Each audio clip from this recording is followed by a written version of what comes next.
Hi, welcome to Sherin's kitchen. இன்றைக்கி நம்ம கிச்சனில் ஒரு பிரேக்ஃபாஸ்ட் ரெசிபி தான் பார்க்க போகிறோம். பிரேக்ஃபாஸ்ட் மாடலில் டின்னருக்கு கூட செய்யலாம். இந்த மாதிரி ஒரு சூப்பரான ஒரு சட்னி ரெசிபி தான் பார்க்க போகிறோம். நான் தோசைக்கு செஞ்சுருக்கேன். நீங்கள் இட்லி தோசை ரெண்டுக்குமே செய்யலாம். ஏன் சாதத்துக்கு கூட நீங்கள் செஞ்சு பிசைஞ்சு சாப்பிட்லாம். ரொம்ப ரொம்ப ருசியாக இருக்கக்கூடிய கொள்ளு சட்னி தான் இன்றைக்கி நம்ம கிச்சனில் பண்ண போகிறோம். வாங்க பார்க்கலாம்.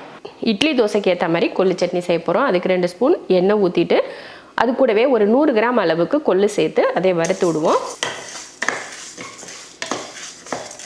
நல்லா இந்த மாதிரி பயிர் நல்லா வறுந்ததுக்கு அப்புறமா அது கூட 2 வரமிளகாயும் போட்டு வறுத்துக்கலாம்.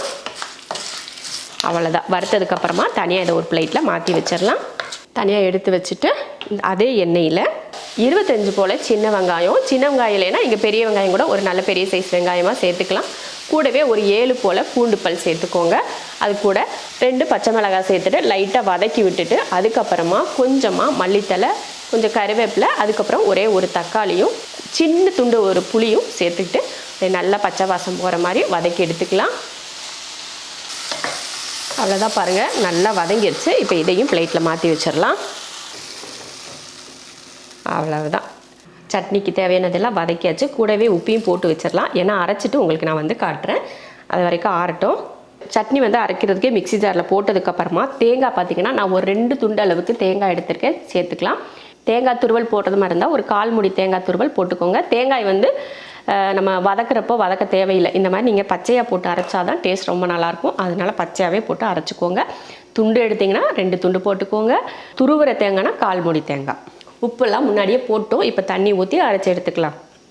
சட்னி அரைச்சாச்சு. நம்ம பச்சை மிளகாய் போட்டதுனால கலர் ஒரு நல்லா லைட் கலரில் இருக்குது. நீங்கள் வெறும் வரமிளகாய் மட்டுமே போட்டு அரைச்சிங்கன்னா நல்லா டார்க் கலரில் இருக்கும். ரொம்ப கெட்டியாக இருக்கிறதுனால உங்களுக்கு தண்ணி சேர்க்கறதுனாலும் சேர்த்துக்கலாம். ஆனாலும் கொஞ்சம் கெட்டியாக இருந்துச்சுன்னா நம்ம சாதத்தில் கூட போட்டு பிணைஞ்சு சாப்பிட்றதுக்கு நமக்கு நல்லாயிருக்கும். இதோட நம்ம தாளித்து ஊற்றிக்கலாம். அவ்வளோதான். கொஞ்சம் கடுகுளுந்தும் கொஞ்சம் கருவேப்பிலை, ஒரு வரமிளகாய் போட்டு தாளித்து இந்த மாதிரி ஊற்றிட்டா டேஸ்ட் இன்னும் சூப்பராக இருக்கும். முறு தோசை செஞ்சு கொள்ளு சட்னி செஞ்சுருக்கேன். அவ்வளோ சூப்பராக இருக்கும். இதே மெத்தடில் ட்ரை பண்ணுங்கள்.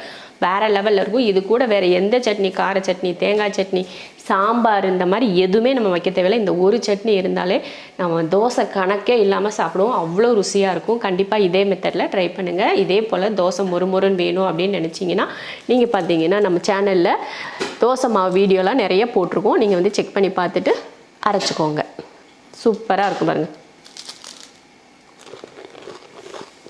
அவ்வளோ முழு பார்த்தீங்களா?